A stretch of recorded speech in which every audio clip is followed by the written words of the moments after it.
राधे राधे दोस्तों, कैसे हैं आप सब।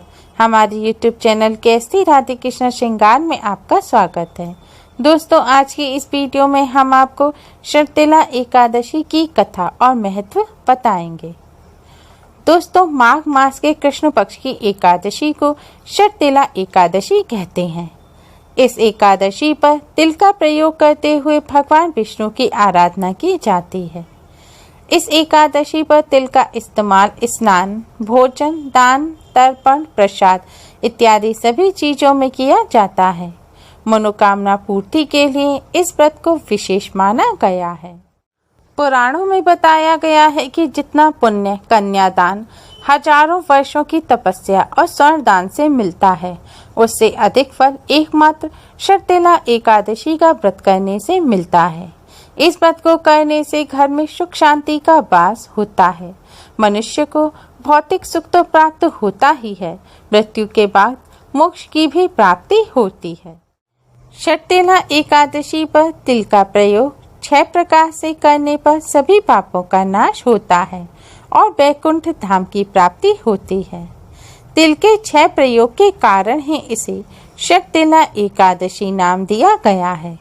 पद्म पुराण में बताया गया है कि जो भी भक्त शर्तेला एकादशी के दिन उपवास करते हैं, साथ ही दान, तर्पण और विधि विधान से पूजा करते हैं, उन्हें मोक्ष की प्राप्ति होती है और सभी पापों का नाश होता है। पद्म पुराण के अनुसार शर्तेला एकादशी की कथा सुनने मात्र से ही पापों का नाश तो होता ही है, साथ ही भगवान विष्णु की कृपा से सभी कष्टों और संकटों से मुक्ति मिलती है। मनोकामना पूर्ति के लिए कथा को जरूर सुनना चाहिए। शर्तेला एकादशी की कथा दालभ्य ऋषि के पूछने पर पुलस्त्य ऋषि ने सुनाई थी।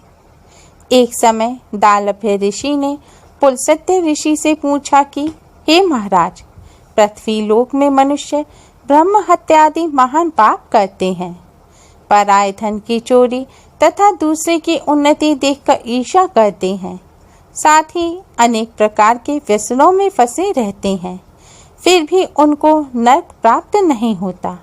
इसका क्या कारण है? वे ना जाने कौन सा दान पुण्य करते हैं जिससे उनके पाप नष्ट हो जाते हैं। यह सब कृपा पूर्वक आप कहिए। पुलस्त्य मुनि कहने लगे कि हे महाभाग, आपने मुझसे अत्यंत गंभीर प्रश्न पूछा है। इससे संसार के जीवों का अत्यंत भला होगा।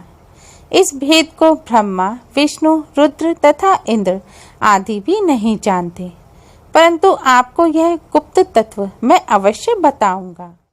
उन्होंने कहा कि माघ मास लगते ही मनुष्य को स्नान आदि करके शुद्ध रहना चाहिए। इंद्रियों को वश में कर काम, क्रोध, लोभ, मोह, अहंकार, ईर्ष्या तथा द्वेष आदि का त्याग कर भगवान का स्मरण करना चाहिए।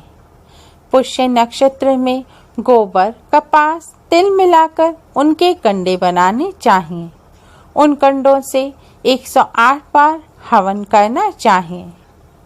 उस दिन मूल नक्षत्र हो और एकादशी तिथि हो तो अच्छे पुण्य देने वाले नियमों को ग्रहण करें। स्नान आदि नित्य क्रिया से निवृत्त होकर सब देवताओं के देव श्री भगवान का पूजन करें और एकादशी व्रत धारण करें। रात्रि को जागरण करना चाहिए। उसके दूसरे दिन धूप, दीप, नैवेद्य आदि से भगवान का पूजन करके खिचड़ी का भोग लगाना चाहिए। तत्पश्चात पेठा, नारियल, सीताफल या सुपारी का आधे देकर इस प्रकार स्तुति करनी चाहिए कि हे भगवान, आप तीनों को शरण देने वाले हैं, इस संसार सागर में फंसे हुओं का उद्धार करने वाले हैं। हे पुंडरीकाक्ष, हे विश्व भावन, हे पूर्वज, हे जगतपते, आप लक्ष्मी जी सहित इस तुच्छ अर्घ्य को स्वीकार करें। इसके पश्चात जल से भरा कुंभ यानी कि घड़ा ब्राह्मण को दान करें तथा ब्राह्मण को श्यामा गौ और तिल पात्र देना भी उत्तम है। तिल स्नान और भोजन दोनों ही श्रेष्ठ हैं। इस प्रकार जो मनुष्य जितने तिलों का दान करता है उतने ही 1000 वर्ष स्वर्ग में वास करता है। तिल स्नान, तिल का उपटन, तिल का हवन, तिल का तर्पण, तिल का भोजन और तिलों का दान, ये तिल के 6 प्रकार हैं। इनके प्रयोग के कारण यह शर्तिला एकादशी कहलाती है। इस व्रत के करने से अनेक प्रकार के पाप नष्ट हो जाते हैं। इतना कहकर पुलस्त्य ऋषि कहने लगे कि अब मैं तुमसे इस एकादशी की कथा कहता हूँ, सो ध्यान से सुनो। एक समय नारद जी ने भगवान विष्णु से यही प्रश्न किया था और भगवान ने जो शर्तिला एकादशी का महात्म्य नारद जी से कहा, सो मैं तुमसे कहता हूँ। भगवान ने नारद जी से कहा कि हे नारद, मैं तुमसे सत्य घटना कहता हूँ, ध्यान पूर्वक सुनो। प्राचीन काल में मृत्यु लोक में एक ब्राह्मणी रहती थी। वह सदैव व्रत किया करती थी। एक समय वह 1 मास तक व्रत करती रही। इससे उसका शरीर अत्यंत दुर्बल हो गया। यद्यपि वह अत्यंत बुद्धिमान थी, तथापि उसने कभी देवताओं या ब्राह्मणों के निमित्त अन्न या धन का दान नहीं किया था। इससे मैंने सोचा कि ब्राह्मणी ने व्रत आदि से अपना शरीर शुद्ध कर लिया है। अब इसे विष्णु लोक तो मिल ही जाएगा, परंतु इसने कभी अन्न का दान नहीं किया। इससे इसकी तृप्ति होना कठिन है। भगवान ने आगे कहा, ऐसा सोचकर मैं भिखारी के वेश में मृत्युलोक में उस ब्राह्मणी के पास गया और उससे भिक्षा मांगी। वह ब्राह्मणी बोली, महाराज, किस लिए आए हो? मैंने कहा, मुझे भिक्षा चाहिए। इस पर उसने एक मिट्टी का ढेला मेरे भिक्षा पात्र में डाल दिया। मैं उसे लेकर स्वर्ग में लौट आया। कुछ समय बाद ब्राह्मणी भी शरीर त्याग कर स्वर्ग में आ गई। उस ब्राह्मणी को मिट्टी का दान करने से स्वर्ग में सुंदर महल मिला, परंतु उसने अपने घर को अन्नादि सब सामग्रियों से शून्य पाया। घबराकर वह मेरे पास आई और कहने लगी कि भगवान, मैंने अनेक व्रत आदि से आपकी पूजा की, परंतु फिर भी मेरा घर अन्नादि सब वस्तुओं से शून्य है। इसका क्या कारण है? इस पर मैंने कहा, पहले तुम अपने घर जाओ। तुम्हारे घर देव स्त्रियां तुम्हें देखने के लिए आएंगी। तुम अपना दरवाज़ा मत खोलना। पहले उनसे शर्तिला एकादशी का पुण्य और विधि सुनने के लिए कहना, उसके बाद ही दरवाज़ा खोलना। मेरे ऐसे वचन सुनकर वह अपने घर गई। जब उसके घर देव स्त्रियां आईं और द्वार खोलने के लिए कहा, तो ब्राह्मणी बोली, आप मुझे देखने के लिए आई हैं, तो पहले शर्तिला एकादशी का महात्म्य मुझसे कहिए, उसके बाद ही मैं दरवाज़ा खोलूंगी।